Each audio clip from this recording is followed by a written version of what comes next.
നമസ്തേ. യഥാർത്ഥത്തിൽ നമുക്ക് രാവിലെ എഴുന്നേൽക്കണമെങ്കിൽ ഒരു അലാറത്തിൻ്റെ ആവശ്യമുണ്ടോ? നിങ്ങൾക്ക് ഒരു തവണയെങ്കിലും അല്ലെങ്കിൽ എപ്പോഴെങ്കിലും അനുഭവം ഉണ്ടായിരിക്കും, രാവിലെ എഴുന്നേൽക്കണം എന്നുള്ള ആഗ്രഹത്തോടു കൂടി നിങ്ങൾ കിടക്കുന്നു, പക്ഷേ അലാറം വെക്കാനായിട്ട് മറന്നുപോയി. 5:30 എഴുന്നേൽക്കണമെന്നാണ് വിചാരിച്ചത്. പക്ഷേ കൃത്യം ആ സമയമാകുമ്പോൾ, കൃത്യം 5:30 ആയിരിക്കുന്ന സമയത്ത് ഒരു അലാറത്തിൻ്റെയും സഹായം കൂടാതെ നിങ്ങൾ എഴുന്നേൽക്കുകയാണ്. കാരണം നിങ്ങൾ നിങ്ങളുടെ ബോധമനസ്സിൽ പറഞ്ഞു 5:30 എഴുന്നേൽക്കണം. അതൊരു കമാൻഡാണ്, വളരെ ക്ലിയർ ആണത്. 5:30 എഴുന്നേക്കാൻ പറ്റിയെങ്കിൽ എഴുന്നേക്കണമെന്നല്ല, 5:30 എഴുന്നേക്കണം എന്ന് തന്നെയാണ് നിങ്ങൾ കമാൻഡ് കൊടുത്തത്. അതുപോലെ തന്നെ നിങ്ങൾ വിചാരിക്കുകയാണ്, എനിക്കിന്ന് 9 മണിക്ക് ഓഫീസിലെത്തണം, അതുകൊണ്ട് ഇന്ന് 8 മണിക്കെങ്കിലും ഇറങ്ങണം എന്നുള്ളത്. പക്ഷേ നിങ്ങൾക്ക് തെറ്റിപ്പോവുകയാണ്, നിങ്ങളുടെ കാര്യങ്ങൾ കഴിയുന്നില്ല. നിങ്ങൾ ആവശ്യമായിട്ടുള്ള മറ്റു കാര്യങ്ങളൊക്കെ ചെയ്ത് പ്രഭാത ഭക്ഷണം കഴിച്ചു, മറ്റു കാര്യങ്ങളൊക്കെ ചെയ്ത് കഴിഞ്ഞപ്പോഴത്തേനും 8:15 പോയി. നിങ്ങൾ ആ സമയത്ത് ഇറങ്ങുകയാണ്, നിങ്ങൾ വാഹനം ഓടിച്ച് പോവുകയാണ്. പക്ഷേ കൃത്യം 9 മണിക്ക് നിങ്ങളെത്തി. അത് വാഹനത്തിൻ്റെ വേഗത കൂട്ടിയത് കൊണ്ടല്ല. യഥാർത്ഥത്തിൽ നിങ്ങളുടെ ആ ബോധ മനസ്സിന് 9 മണിക്ക് എത്തണമെന്നുള്ള ആഗ്രഹം, അതൊരു ലോജിക്കൽ കാൽക്കുലേഷനാണ്. പക്ഷേ ഉപബോധ മനസ്സിനറിയാം, കൃത്യമായിട്ട് അവിടെ എത്തണമെങ്കിൽ അവിടെ 1 മണിക്കൂറിൻ്റെ ആവശ്യമില്ല, 3/4 മണിക്കൂറിൻ്റെ ആവശ്യമേ ഉള്ളൂ. അപ്പോൾ ഇത് ഓഫീസ് ആയിക്കോട്ടെ അല്ലെങ്കിൽ മറ്റേതെങ്കിലും സ്ഥലമായിക്കോട്ടെ, നമ്മുടെ ഉപബോധ മനസ്സിന് പരിചിതമായിട്ടുള്ള കാര്യങ്ങളെ അത് ഓട്ടോമാറ്റിക്കായിട്ട് പഠിച്ചെടുക്കുകയാണ്. ബോധ മനസ്സ് കൊടുക്കുന്നതായിട്ടുള്ള കമാൻഡുകളെ അത് പിടിച്ചെടുക്കുകയാണ്. ഞാൻ ഈ പരീക്ഷയെ തോക്കും, എനിക്ക് മാർക്ക് കിട്ടില്ല, ഞാൻ കോൺഫിഡൻസ് ഇല്ലാത്ത ആളാണ്, എനിക്ക് സ്റ്റേജിൽ നന്നായിട്ട് സംസാരിക്കാനായിട്ട് കഴിയില്ല എന്ന് മനസ്സിൽ ഉറപ്പിച്ചതായിട്ടുള്ള ഒരു തീരുമാനം നമ്മൾ ബോധ മനസ്സിൽ പറഞ്ഞുകൊണ്ടിരിക്കുന്ന സമയത്ത് നമ്മുടെ ഉപബോധ മനസ്സ് അതിനെയൊക്കെ കമാൻഡുകളായിട്ടാണ് എടുക്കുന്നത്. നമ്മുടെ ബോധ മനസ്സിനാണ് കാര്യങ്ങളെ തുലനം ചെയ്ത് നോക്കാനുള്ള കഴിവുള്ളത്. ഈ പറഞ്ഞത് ശരിയാണോ തെറ്റാണോ എന്നൊക്കെ നമ്മൾ ക്രിട്ടിക്കലി അല്ലെങ്കിൽ റേഷണലി നമ്മൾ ഇവാലുവേറ്റ് ചെയ്തിട്ട് അതിനനുസരിച്ചിട്ടാണ് നമ്മൾ ഫൈനൽ ഡിസിഷനിലേക്ക് വരുന്നത്. പക്ഷെ ഉപബോധ മനസ്സിനെ സംബന്ധിച്ചിടത്തോളം അത് അബോധ തലങ്ങളുമായിട്ട് കൂടുതൽ അടുത്ത് കിടക്കുന്നത് കൊണ്ട് തന്നെ അതിന് പ്രത്യേകിച്ച് ഇത്തരത്തിലുള്ള ഒരു കോൺഷ്യസ് ആയിട്ടുള്ള തിങ്കിങ് അല്ല, ഒരു ലോജിക്കൽ ആൻഡ് റേഷണൽ എന്നുള്ളതിന് അപ്പുറത്തേക്ക് ബിയോണ്ട് ലോജിക്കാണ്. അതിന് എന്ത് നിർദ്ദേശമാണോ കിട്ടുന്നത് അതിനെ അത് നടപ്പാക്കും എന്നുള്ളതാണ്. അപ്പോൾ ഞാനീ പറഞ്ഞ ചെറിയ ഉദാഹരണങ്ങൾ എന്ന് പറയുന്നത് വലിയ സാധ്യതകളിലേക്ക് വിരൽ ചൂണ്ടുന്നതായിട്ടുള്ള കാര്യങ്ങളാണ്. ചുരുക്കി പറഞ്ഞിട്ടുണ്ടെങ്കിൽ ബോധ മനസ്സ് തീരുമാനിക്കുന്നത് ഉപബോധ മനസ്സ് നടപ്പിലാക്കുകയാണ് ചെയ്യുന്നത്. അപ്പോൾ നമ്മുടെ തീരുമാനങ്ങൾ ക്ലിയർ ആയിരിക്കണം. നമ്മുടെ ജീവിതത്തിലെ പ്രശ്നങ്ങൾക്ക് പരിഹാരം ഉണ്ടാക്കണമെങ്കിൽ നമ്മൾ ഉപബോധ മനസ്സിൽ അല്ലെങ്കിൽ അബോധ തലങ്ങളിൽ തെറ്റായിട്ട് കൊടുത്തതായിട്ടുള്ള കമാൻഡുകൾ, തെറ്റായിട്ട് കൊടുത്തതായിട്ടുള്ള ലേണിംഗ്, മെമ്മറി, അതൊക്കെ നമ്മളൊന്ന് അൺലേൺ ചെയ്ത് റീലേൺ ചെയ്യേണ്ടിയിരിക്കുന്നു. മുൻപുള്ള വീഡിയോയുടെ ഒരു തുടർച്ചയായിട്ടാണ് ഈ വീഡിയോയിൽ ഞാൻ സംസാരിക്കുന്നത്. ഉപബോധ മനസ്സിന്റെ ശക്തിയെക്കുറിച്ചും അബോധ തലങ്ങളെക്കുറിച്ചും കളക്റ്റീവ് അൺകോൺഷ്യസ്നെസ്സിനെ കുറിച്ചൊക്കെ ഞാൻ ആ വീഡിയോയിൽ പറഞ്ഞിട്ടുണ്ടായിരുന്നു. പക്ഷേ ഇതിലേക്ക് വരുന്ന സമയത്ത് പ്രാക്ടിക്കലി, മറ്റേ വീഡിയോയിൽ ഞാൻ കൂടുതൽ സ്പിരിച്വൽ സൈഡിലായിരുന്നു ഫോക്കസ് ചെയ്തിട്ടുണ്ടായിരുന്നെങ്കിൽ, പ്രാക്ടിക്കലി നമ്മുടെ ഡേ ടു ഡേ ലൈഫിലേക്ക് വരുന്ന സമയത്ത് എനിക്ക് എൻ്റെ ജീവിതം മെച്ചപ്പെടുത്താനായിട്ട് സാധിക്കും, എൻ്റെ ജീവിതം എങ്ങനെ ചിട്ടയുള്ളതായിട്ട് കൊണ്ടുപോകാനായിട്ട് സാധിക്കും, എൻ്റെ ജീവിതം എങ്ങനെ പ്രൊഡക്റ്റീവായിട്ട് എനിക്ക് കൊണ്ടുപോകാനായിട്ട് സാധിക്കും, എന്നിൽ ധനസമ്പാദനം എങ്ങനെ എനിക്ക് കൃത്യമായിട്ട് നടപ്പിലാക്കാനായിട്ട് സാധിക്കും എന്നൊക്കെ ഉള്ളതിന് കൃത്യമായിട്ടുള്ള ഒരു പിക്ചർ നൽകാൻ വേണ്ടിയിട്ടാണ് ഇന്നത്തെ ഈ വീഡിയോയിൽ കൂടി ഉദ്ദേശിക്കുന്നത്. നമുക്ക് ഒരുപാട് ശീലങ്ങളുണ്ടായിരിക്കും. നമ്മൾ ഡെയിലി ചായയോ കോഫിയോ കുടിക്കുന്ന ഒരു വ്യക്തിയായിരിക്കും. അപ്പോൾ നമ്മൾ വേറൊരു സ്ഥലത്തായി, നമുക്ക് അന്നവിടെ ചായയോ കോഫിയോ കിട്ടാൻ നിർവാഹമില്ലെങ്കിൽ പോലും നമ്മുടെ ശരീരത്തിന് ഒരു തരത്തിലുള്ള ഒരു ക്രേവിംഗ് ഉണ്ടാകുകയാണ്.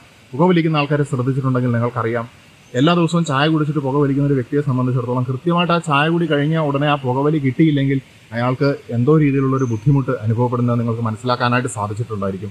സോ ഉപബോധ മനസ്സ് എന്ന് പറയുന്നത് നമ്മുടെ ശരീരത്തിനെയും കൂടെ വളരെയധികം ശക്തമായിട്ട് ഇൻഫ്ലുവൻസ് ചെയ്യുന്നു എന്നുള്ളതാണ്. മദ്യപാനിയെ സംബന്ധിച്ചിടത്തോളം അയാളുടെ ശരീരം അതുമായിട്ട് അഡാപ്റ്റ് ചെയ്ത് കിടക്കുന്നത് കൊണ്ടാണ് അയാൾക്ക് രാവിലെ എഴുന്നേൽക്കുന്ന സമയത്ത് അത് കിട്ടിയില്ലെങ്കിൽ വിറയുണ്ടാകുന്നത്. അപ്പോൾ ഇതിന് ശാസ്ത്രീയമായിട്ടുള്ള മറ്റു പല കാരണങ്ങളുമുണ്ട്. പക്ഷേ നമ്മൾ ഇതിനെ അബോധ തലങ്ങളുടെ അടിസ്ഥാനത്തിലാണ് നമ്മൾ തിരിച്ചറിയാനായിട്ട് ശ്രമിക്കുന്നത്. വിജയപരാജയ ഭയം എന്ന് പറയുന്നത് നമ്മുടെ ഉപബോധ മനസ്സിൽ നിന്നാണ് വരുന്നത്. ഇപ്പോൾ പല ആളുകളും ലോ ഓഫ് അട്രാക്ഷൻ്റെ ഒക്കെ ട്രെയിനിങ് കൊടുക്കുന്ന സമയത്തും അത് പ്രാക്ടീസ് ചെയ്യാനായിട്ട് ശ്രമിക്കുന്ന സമയത്തും ഒക്കെ ചെയ്യുന്ന കണ്ടിട്ടുണ്ട്. നിനക്കത് സാധിക്കും, നിന്നെക്കൊണ്ടത് വിജയിക്കാനായിട്ട് പറ്റും എന്ന് റിപ്പീറ്റായിട്ട് നമ്മൾ ബോധ മനസ്സിൽ പറഞ്ഞതുകൊണ്ട് ഒരു കാര്യവുമില്ല. ആ ബോധ മനസ്സിൽ പറയുന്ന കാര്യം നമ്മുടെ സബ് കോൺഷ്യസ് ലെവലിലേക്ക് എത്തണമെന്നുള്ളതാണ്. അപ്പോൾ നമ്മൾ ബോധ മനസ്സിൽ നിനക്കതിന് കഴിയും എന്ന് പറഞ്ഞിട്ടുണ്ടെങ്കിലും നമ്മൾ മുൻപ് നമ്മുടെ ഉപബോധ മനസ്സിൽ കഴിയില്ല എന്നുള്ള കാര്യം അവിടെ ഇംപ്രിന്റ് ചെയ്ത് ആലേഖനം ചെയ്ത് വെച്ചിട്ടുണ്ടെങ്കിൽ പ്രത്യേകിച്ചൊരു മാറ്റം അവിടെ ഉണ്ടാകില്ല എന്നുള്ളതാണ്. അതുകൊണ്ട് നമ്മൾ ഉപബോധ തലത്തിലേക്ക് പോകേണ്ടിയിരിക്കുന്നു. എങ്ങനെയാണ് നമുക്ക് നമ്മുടെ ഉപബോധ തലത്തിനെ ആക്സസ് ചെയ്യാനായിട്ട് സാധിക്കുക എന്ന് ചോദിച്ചിട്ടുണ്ടെങ്കിൽ ഏറ്റവും നല്ല ഒരു സ്വയം ചെയ്യാൻ പറ്റിയൊരു വഴിയാണ് മെഡിറ്റേഷൻ ചെയ്യുക എന്നുള്ളത്. നമ്മുടെ മാനസികവും ശാരീരികവുമായിട്ടുള്ള ആരോഗ്യത്തിൻ്റെ അടിസ്ഥാനത്തിൽ നമുക്ക് മെഡിറ്റേഷൻ ചെയ്യാവുന്നതാണ്. ഇനി അതിനെക്കുറിച്ച് വലിയ ധാരണയില്ല, അല്ലെങ്കിൽ എന്തെങ്കിലും രീതിയിലുള്ള അബ്നോർമാലിറ്റി എന്ന് വെച്ച് കഴിഞ്ഞാൽ എന്തെങ്കിലും മാനസികമോ ശാരീരികമായിട്ടുള്ള പ്രശ്നം ഉണ്ടെന്നുണ്ടെങ്കിൽ തീർച്ചയായിട്ടും അതിന് അവിടെ ഒരു ഡോക്ടറുടെ ഗൈഡൻസ് ആവശ്യവുമാണ്. തീർച്ചയായിട്ടും മെഡിറ്റേഷൻ എന്ന് പറയുന്നത് വെറുതെ കണ്ണടച്ചിരിക്കുന്ന ഒരു കാര്യമല്ല. ഈ ധ്യാനത്തിനെ കുറിച്ച് പല ആളുകളും അതുകൊണ്ട് കാര്യമില്ല എന്നൊക്കെ പറയുന്നതായിട്ട് കേട്ടിട്ടുണ്ടായിരുന്നു. പക്ഷേ യഥാർത്ഥത്തിൽ മനഃശാസ്ത്രത്തിന്റെ മേഖലയിലേക്ക് നോക്കുകയാണെങ്കിൽ മെഡിറ്റേഷൻ അല്ലെങ്കിൽ ധ്യാനം എന്ന് പറയുന്നത് കൃത്യമായിട്ട് അതിന് ബെനഫിറ്റ്സ് ഉണ്ട് എന്നുള്ളത് സയന്റിഫിക് ആയിട്ട് തന്നെ പ്രൂവ് ചെയ്തിട്ടുള്ള ഒരു കാര്യമാണ്. പല രീതിയിലുള്ള മെഡിറ്റേഷൻ ഉണ്ട്. മെഡിറ്റേഷൻ, മന്ത്രങ്ങൾ ഉരുവിട്ടുകൊണ്ടുള്ള മെഡിറ്റേഷന് പോലും അതിന് കൃത്യമായിട്ടുള്ള ഗുണം ഉണ്ട് എന്നുള്ളത് കൃത്യമായിട്ട് സയന്റിഫിക് ആയിട്ട് പ്രൂവ് ചെയ്തിട്ടുള്ള കാര്യമാണ്. ഇപ്പോൾ ഓം മന്ത്രം ചൊല്ലിക്കൊണ്ടോ അല്ലെങ്കിൽ മറ്റെന്തെങ്കിലും രീതിയിലുള്ള മന്ത്രങ്ങൾ അല്ലെങ്കിൽ പ്രാർത്ഥനകൾ, മതപരമായിട്ടുള്ള ഏതെങ്കിലും കോട്ടുകളൊക്കെ ഉരുവിട്ടുകൊണ്ട് ചൊല്ലുന്നതായിട്ടുള്ള അതിന് കൃത്യമായിട്ടുള്ള ഒരു വൈബ്രേഷൻ ഉണ്ട്. അതിന് നമ്മളെ ഒരു ട്രാൻസ് സ്റ്റേജിലേക്കും അല്ലെങ്കിൽ നമ്മുടെ ബോധ മനസ്സിനെ ഒരു ഇളവാക്കി മാറ്റിക്കൊണ്ട് നമുക്ക് ഉപബോധ മനസ്സിലേക്ക് ആക്സസ് എടുക്കാൻ പാകത്തിന് നമ്മുടെ ബോധ മനസ്സിനെ പാകപ്പെടുത്തുന്നതിലേക്ക് ആ തരത്തിലുള്ള മെഡിറ്റേഷൻസിന് നമ്മളെ നയിക്കാനായിട്ട് സാധിക്കുമെന്നുള്ളതാണ്. ഓരോ വ്യക്തിയെ സംബന്ധിച്ചിടത്തോളം ഓരോ തരത്തിലുള്ള മെഡിറ്റേഷൻ ആയിരിക്കും അയാൾക്ക് എഫക്റ്റീവായിട്ട് മാറുക എന്നുള്ളത്. ചില ആളുകൾക്ക് ചിലപ്പോൾ മെഡിറ്റേഷൻ ആയിരിക്കുകയില്ല, ചിലപ്പോൾ പ്രകൃതിയിലൂടെയുള്ള ഒരു നടത്തമായിരിക്കും, അല്ലെങ്കിൽ മറ്റെന്തെങ്കിലും രീതിയിലുള്ള സംഗീതം കേൾക്കുകയോ അല്ലെങ്കിൽ അതുപോലുള്ള കാര്യങ്ങൾ ചെയ്യുന്ന സമയത്തൊക്കെ ആയിരിക്കും ഒരുപക്ഷെ അവർക്ക് ഇത്തരത്തിൽ ഉപബോധ അബോധ തലങ്ങളിലേക്ക് ആക്സസ് കിട്ടുന്നത്. അപ്പോൾ അവിടെ ചെന്നിട്ട് നമ്മുടെ ഉപബോധ അബോധ തലങ്ങളിൽ ചെന്നിട്ട് നമ്മൾ സ്വയം അഡ്രസ്സ് ചെയ്യേണ്ടിയിരിക്കുന്നു. അവിടെ നമ്മുടെ ഒരു ഉറങ്ങിക്കിടക്കുന്ന നമ്മുടെ ഒരു കുട്ടിക്കാലം അല്ലെങ്കിൽ ഒരു കുട്ടിയുണ്ട് എന്ന് നമുക്ക് പറയാനായിട്ട് സാധിക്കും. അപ്പോൾ ആ ഭാഗത്ത് ചെന്നിട്ട് നമ്മൾ ചോദിക്കുകയാണ്, എന്താണ് എൻ്റെ കുറവുകൾ, അല്ലെങ്കിൽ ഞാൻ എന്തൊക്കെ കാര്യങ്ങളാണ് തെറ്റായിട്ട് ലേൺ ചെയ്തിരിക്കുന്നത്, അതിനെ ഞാൻ കൃത്യമായിട്ട് പഠിക്കുകയും മനസ്സിലാക്കുകയും ചെയ്യുകയാണ്. ആ ഒരു അണ്ടർസ്റ്റാൻഡിങ്, ആ ഒരു അക്സെപ്റ്റൻസ് തന്നെയാണ് യഥാർത്ഥത്തിൽ നമ്മളെ ഈ പറയുന്ന കാര്യത്തിനെ അൺലേൺ ചെയ്തിട്ട് പുതിയതിനെ മോഡിഫൈ ചെയ്ത് റീലേൺ ചെയ്യാനായിട്ട് സഹായിക്കുന്നത്. നമ്മൾ കമ്പ്യൂട്ടറിലൊക്കെ ഒരു ഫയലിന് എന്തെങ്കിലും എറർ ഉണ്ടെങ്കിൽ നമ്മളതിനെ എഡിറ്റ് ചെയ്തിട്ട് വീണ്ടും സേവ് ചെയ്യും എന്ന് പറയുന്നത് പോലെ തന്നെയാണ് നമ്മുടെ ഉപബോധ അബോധ തലങ്ങളിലും നമ്മൾ ചെയ്യുന്നതായിട്ടുള്ള ഈ കാര്യമെന്ന് പറയുന്നത്. അപ്പോൾ നമ്മൾ കൃത്യമായിട്ട് നമ്മുടെ ആഗ്രഹം എന്താണോ അതിനനുസരിച്ചിട്ട് നമ്മുടെ ഉപബോധ മനസ്സ് നമ്മളുടെ ശരീരത്തിനെയും ബുദ്ധിയെയും പ്രവർത്തിപ്പിക്കുന്ന രീതിയിൽ മാറുകയാണ്. ഐച്ഛിക അനൈച്ഛിക ചലനങ്ങളുണ്ട്. വോളണ്ടറി ആൻഡ് ഇൻവോളണ്ടറി മൂവ്മെന്റ്സും ആക്ടിവിറ്റീസും നമ്മുടെ ശരീരത്തിൽ നടക്കുന്നുണ്ട്. അതുപോലെ തന്നെ ഈ പറയുന്ന ഒരു ഐച്ഛികം എന്നുള്ളതിനപ്പുറത്തേക്ക് അനൈച്ഛികമായിട്ടുള്ള ഒരു അവസ്ഥയുമായിട്ട് കൂടുതൽ അടുത്ത് കിടക്കുന്ന കാര്യമാണ് ഉപബോധ മനസ്സ് എന്ന് പറയുന്നത്. ബേസിക് ആയിട്ടുള്ള ബയോളജിക്കൽ ഇൻസ്റ്റിങ്സ് മുതൽ നമ്മുടെ കൃത്യമായിട്ട് നമുക്ക് സർവൈവ് ചെയ്യാനായിട്ടുള്ള ആ ഒരു നമ്മളെ സെൽഫ് പ്രൊട്ടക്ട് ചെയ്യാനായിട്ടുള്ള നമ്മുടെ ആ ഒരു ഇൻസ്റ്റിങ്സ് വരെ ഈ പറയുന്ന ഉപബോധ മനസ്സുമായിട്ട് വളരെയധികം കണക്ട് ചെയ്ത് കിടക്കപ്പെടുന്നു. അപ്പോൾ ബ്രെയിനിന്റെ ഏതെങ്കിലും സ്പെസിഫിക് ഏരിയാസ് ഇതുമായിട്ട് കണക്ഷൻ ഉണ്ട് എന്നുള്ള രീതിയിൽ ശാസ്ത്രം അതിനെക്കുറിച്ച് അന്വേഷിച്ചുകൊണ്ടിരിക്കുകയാണ്. തീർച്ചയായിട്ടും അതുണ്ടെന്നുള്ളത് നമുക്ക് മനസ്സിലാക്കാനും സാധിക്കുന്നു. എൻ്റെ മനഃശാസ്ത്രവുമായിട്ട് ബന്ധപ്പെട്ടതായിട്ടുള്ള യാത്രയിൽ എനിക്കത് മനസ്സിലാക്കാൻ സാധിച്ചിട്ടുമുണ്ട്. തീർച്ചയായിട്ടും നമ്മുടെ ഉപബോധ തലങ്ങൾ അതിന് കറസ്പോണ്ടിങ് ആയിട്ട് സർട്ടൻ ബ്രെയിൻ ഏരിയാസ് ഉണ്ട്. ഒരുപക്ഷെ സിഗ്മണ്ട് ഫ്രോയിഡിന്റെ തിയറികൾ ഭാവി കാലത്ത് ഏതൊക്കെ ബ്രെയിൻ ഏരിയാസ് ആണ് കൃത്യമായിട്ട് അദ്ദേഹത്തിന്റെ തിയറിയുടെ മനസ്സിന്റെ വിവിധ രീതിയിലുള്ള സ്ട്രക്ചറുകൾ അല്ലെങ്കിൽ ലെയേഴ്സ് അല്ലെങ്കിൽ തലങ്ങളുമായിട്ട് കണക്ട് ചെയ്ത് കിടക്കുന്നത് എന്നുള്ളത് ഭാവിയിലെ അക്കാദമിക് സെക്ടറിലുള്ള ആളുകൾ തെളിയിക്കുമെന്ന് നമുക്ക് പ്രതീക്ഷിക്കാം. പല സമയങ്ങളിലും രോഗങ്ങൾക്കും മാനസിക പ്രശ്നങ്ങൾക്കും ഒക്കെ നമ്മൾ തന്നെ പരിഹാരം കണ്ടെത്താറുണ്ട്. നമുക്ക് മാനസിക സമ്മർദ്ദം ഉണ്ടാക്കിയതായിട്ടുള്ള കാര്യം, നമുക്ക് സ്ട്രെസ് ഉണ്ടാക്കിയതായിട്ടുള്ള കാര്യത്തിൽ നിന്നൊക്കെ നമ്മൾ തന്നെ വളരെ വിദഗ്ധമായിട്ട് മറികടന്ന് പോകാറുണ്ട്. നമ്മളെ അലട്ടിക്കൊണ്ടിരുന്ന ഒരു പ്രശ്നത്തിന് നമ്മൾക്ക് തന്നെ കൃത്യമായിട്ടുള്ള സൊല്യൂഷൻ കണ്ടുപിടിച്ചുകൊണ്ട് മുന്നോട്ട് പോകാനായിട്ട് സാധിച്ചിട്ടുണ്ട്. ഇതിനൊക്കെ കൃത്യമായിട്ട് സഹായിക്കുന്നത് നമ്മുടെ ഉപബോധ മനസ്സിൽ കൃത്യമായിട്ട് കൊടുക്കുന്നതായിട്ടുള്ള കമാൻഡുകൾ തന്നെയാണ്. അല്ലെങ്കിൽ ഉപബോധ മനസ്സിലേക്ക് നമ്മൾ ബോധ മനസ്സിലൂടെ ആക്സസ് എടുക്കുന്നത് വഴിയാണ് നമുക്ക് ഈ കാര്യങ്ങൾ മനസ്സിലാക്കാനായിട്ട് സാധിക്കുന്നത്. ഉപബോധ മനസ്സിനും അപ്പുറത്തുള്ള തലമാണ് അബോധ തലവും, അതിനപ്പുറത്തുള്ള തലമാണ് കളക്റ്റീവ് അൺകോൺഷ്യസ്നെസ്സും. ഈ തലങ്ങളിൽ കൂടുതൽ ആഴത്തിൽ പോകുന്നതിനനുസരിച്ച് ഒരു വ്യക്തിയുടെ ബോധമണ്ഡലത്തിൽ വികാസം ഉണ്ടാകുന്നു എന്നുള്ളത് പല വീഡിയോകളിൽ ഞാൻ പറഞ്ഞ കാര്യം നിങ്ങൾ ഈ വേളയിൽ ഓർക്കുമെന്ന് ഞാൻ പ്രതീക്ഷിക്കുന്നു. യഥാർത്ഥത്തിൽ പോസിറ്റീവായിട്ടുള്ള ചിന്താരീതികൾ, അതുപോലെ തന്നെ ശാന്തത, റിലാക്സേഷൻ അല്ലെങ്കിൽ റെസ്റ്റ് കൊടുക്കുന്നത്. അപ്പോൾ നമ്മുടെ ബോധ മനസ്സ് ഒരു കുരങ്ങനെ പോലെ ചാടി കളിച്ചുകൊണ്ടിരിക്കുകയാണെങ്കിൽ, അല്ലെങ്കിൽ നമ്മുടെ ബോധ മനസ്സ് ചില സമയത്തൊക്കെ സമൂഹത്തിന്റെ ഒരു വേസ്റ്റ് ബിൻ പോലെ ചിലപ്പോൾ പ്രവർത്തിക്കും. എല്ലാ കാര്യങ്ങളെയും അതെടുത്ത് അത് ശ്രദ്ധിച്ച് പോയിക്കൊണ്ടിരിക്കുകയാണ്. അപ്പോൾ അതിൽ നിന്ന് ഈ ഒച്ചയും ബഹളവും ഒക്കെ കുറയ്ക്കാൻ വേണ്ടിയിട്ടാണ് നമ്മൾ ഈ പറയുന്ന മെഡിറ്റേഷൻ, റിലാക്സേഷൻ അല്ലെങ്കിൽ റെസ്റ്റ് ഒക്കെ എടുക്കുന്നത്. അപ്പം നമ്മുടെ ഈ പറയുന്ന ഓളങ്ങളും ഒച്ചപ്പാടുകളും കുറയുന്ന സമയത്ത് നമുക്ക് നമ്മുടെ ഡീപ്പറായിട്ടുള്ള ആ ലെയറുകളിൽ നിന്നുള്ള അവസ്ഥകളെ നമുക്ക് റിയലൈസ് ചെയ്യാനായിട്ട് സാധിക്കുന്നു.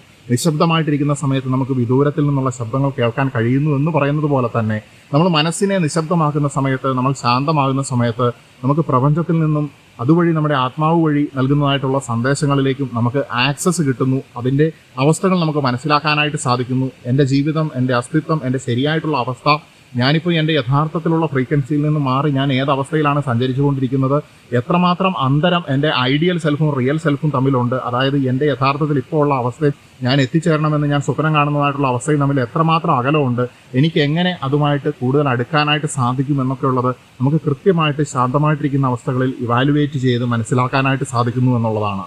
പലതരത്തിലുള്ള രോഗങ്ങളുണ്ട്. സ്ട്രെസ് കാരണം ഉണ്ടാകുന്ന മാനസിക രോഗങ്ങളുണ്ട്, അല്ലെങ്കിൽ മാനസിക പ്രശ്നങ്ങളുണ്ട്. പല മാനസിക രോഗങ്ങളെയും അല്ലെങ്കിൽ നമുക്ക് പാരമ്പര്യമായിട്ട് നമുക്ക് കൂടുതൽ വൾണറബിലിറ്റി ഉള്ളതായിട്ടുള്ള രോഗങ്ങളൊക്കെ ഉണർത്താനായിട്ട് സ്ട്രെസ് ഒരു പ്രധാനപ്പെട്ട കാരണമാണ് എന്നുള്ളത്, ആൻസൈറ്റി ഒരു പ്രധാനപ്പെട്ട കാരണമാണ് എന്നുള്ളത് സയന്റിഫിക്കലി പ്രൂവ് ചെയ്തിട്ടുള്ള ഒരു കാര്യമാണ്.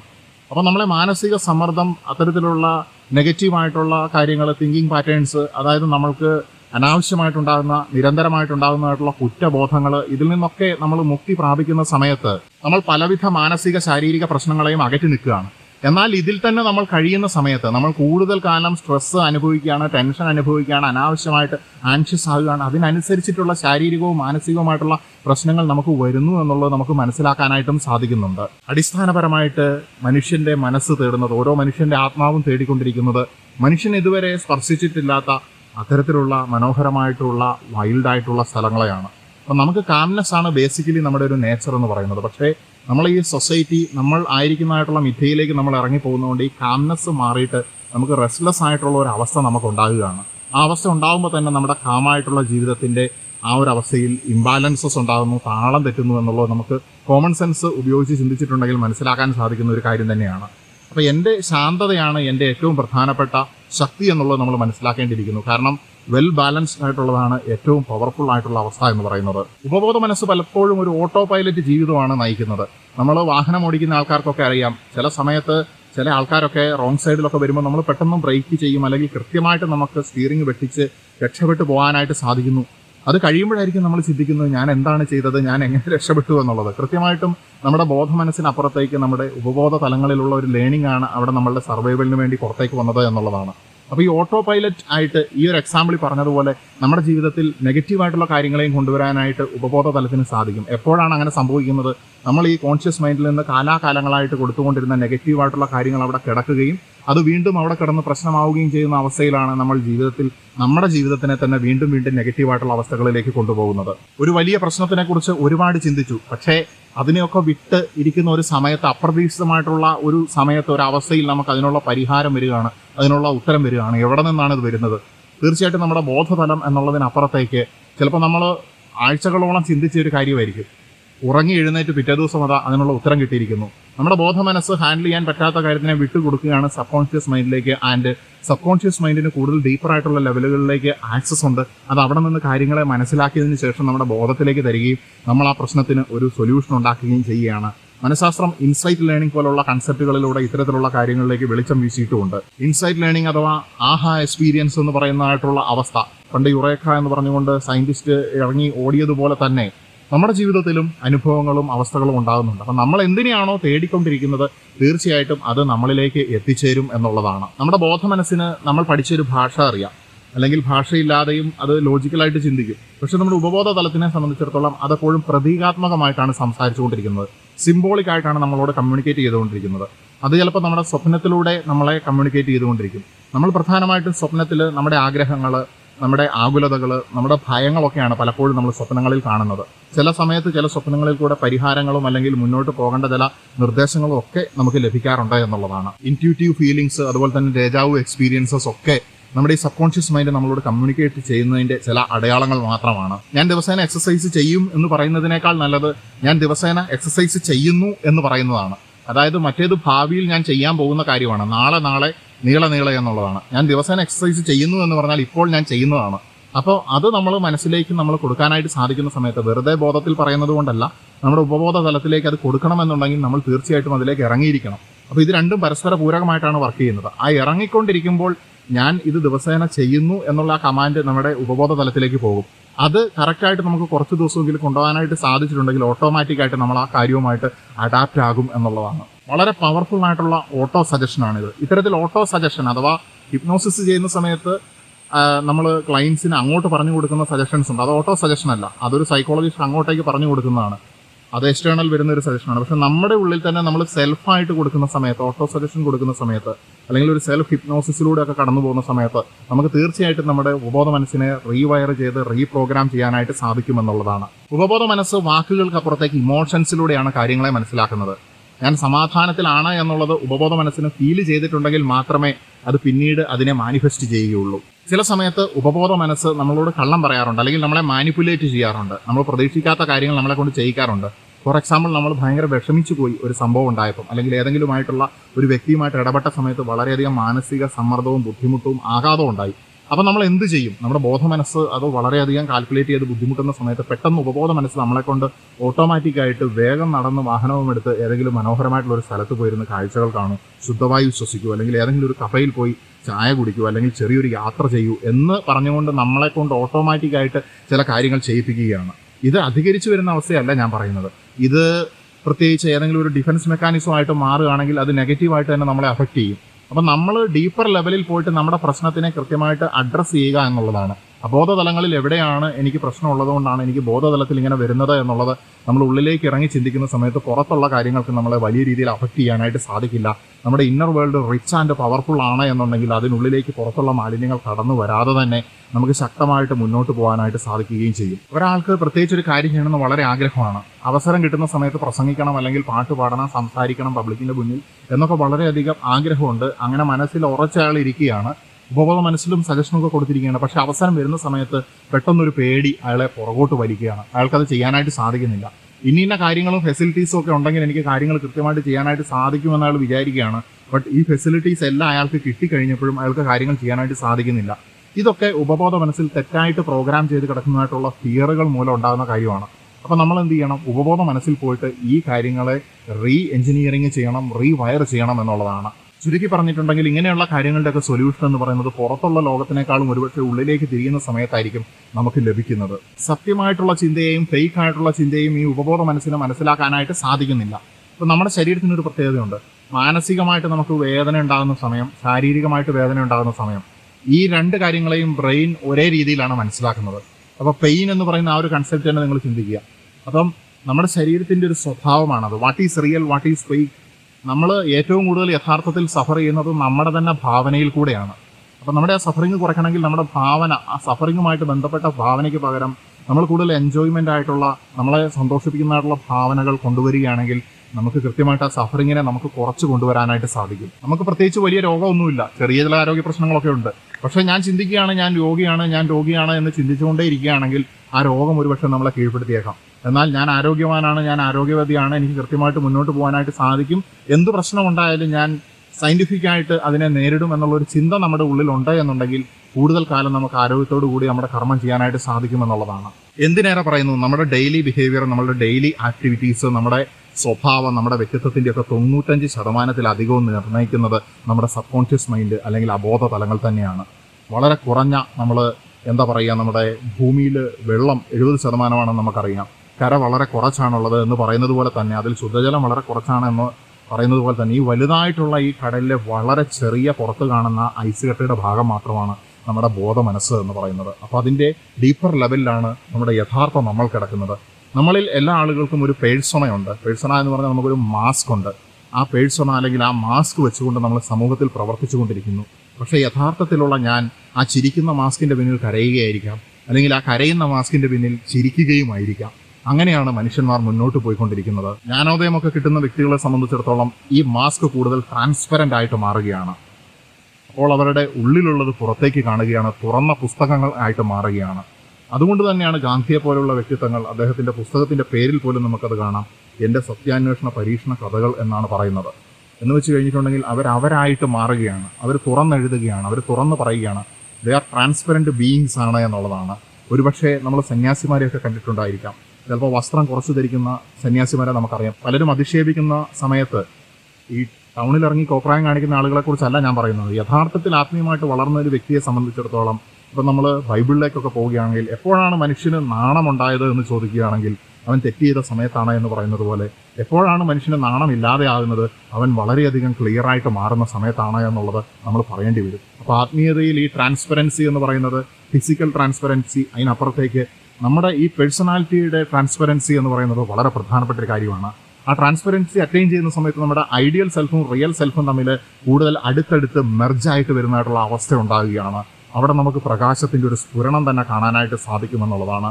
നമ്മുടെ ഓറ ഏറ്റവും കൂടുതൽ പ്രഭയോടുകൂടി പ്രവർത്തിക്കുന്നത് ആ ഒരു അവസരത്തിലാണ് എന്നുള്ളത് നമുക്ക് മനസ്സിലാക്കാനായിട്ട് സാധിക്കുകയും ചെയ്യുന്നു. ബോധമനസ്സ് ഒരിക്കൽ ഉറപ്പിച്ചു പറഞ്ഞിട്ടുണ്ടെങ്കിൽ നമ്മുടെ ഉപബോധ മനസ്സ് പ്രപഞ്ചവുമായിട്ട് സഹകരിച്ച് പ്രവർത്തിക്കാനായിട്ട് ആരംഭിക്കുകയാണ്. നിങ്ങളുടെ ആഗ്രഹങ്ങൾ, വിഷ്വലൈസേഷൻസ്, പ്രയർ എല്ലാം യാഥാർത്ഥ്യത്തിലേക്ക് കൊണ്ടുവരാനായിട്ട് ശ്രമിക്കുകയല്ല, അത് ചെയ്തു തുടങ്ങി എന്ന് തന്നെ നമുക്ക് പറയാനായിട്ട് സാധിക്കും. നിങ്ങളൊരു തീരുമാനമെടുത്ത് കഴിയുന്ന സമയത്ത് the universe will conspire for you. പ്രപഞ്ചം നിങ്ങൾക്ക് വേണ്ടി ഗൂഢാലോചന നടത്തി തുടങ്ങി എന്നാണ് പറയുന്നത്. എല്ലാം സബ് കോൺഷ്യസ് മൈൻഡിലൂടെ ഇത്തരത്തിലുള്ള വൈബ്രേഷൻ പ്രപഞ്ചത്തിൽ നിന്ന് ആത്മാവിലൂടെ നമ്മുടെ ഉപബോധ മനസ്സിലൂടെ നമ്മുടെ ബോധ മനസ്സിലേക്ക് വന്നുകൊണ്ട് ഈ വൈബ്രേഷൻ നമ്മുടെ റിയാലിറ്റിയെ അലൈൻ ചെയ്യുന്നു എന്നുള്ളതാണ്. അപ്പോൾ ഈ വീഡിയോയിൽ കൂടെ നമുക്ക് അബോധ തലങ്ങളിലേക്ക് കുറേ ആക്സസ് കിട്ടിയെന്ന് ഞാൻ പ്രതീക്ഷിക്കുകയാണ്.